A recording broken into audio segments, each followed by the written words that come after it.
başa gelsin. Deli baş, harbi deli baş.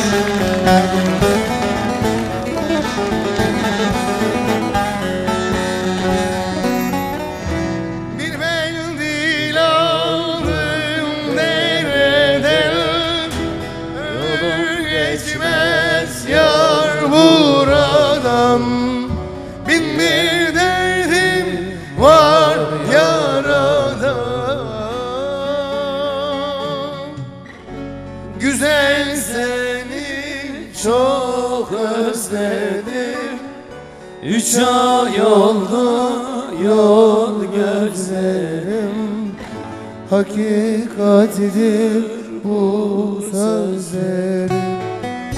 Güzel seni çok özledim. 3 ay oldu yol gözlerim. Hakikatidir bu sözlerim.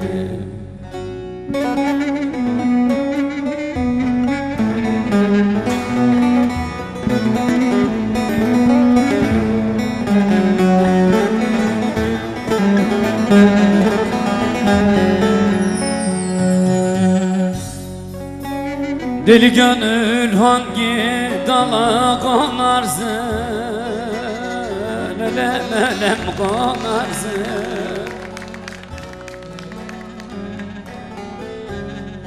Deli gönül hangi dala konarsın, elem elem konarsın.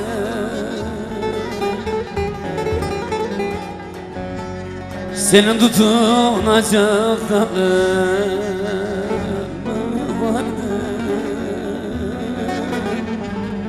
Ah ölem dalın mı vardı?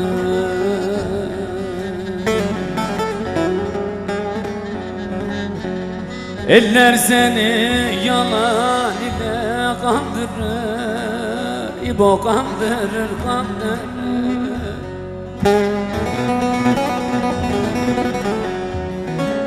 Eller seni yalan ile kandırır, ölem kandırır, kandırır. Senin ah çekecek halın mı kaldı, ölem halın kaldı. Güzel seni çok özledim. 3 ay oldu yol gözlerim. Hakikatidir bu sözlerim. Güzel seni çok özledim. 3 ay oldu yol gözlerim. Hakikatidir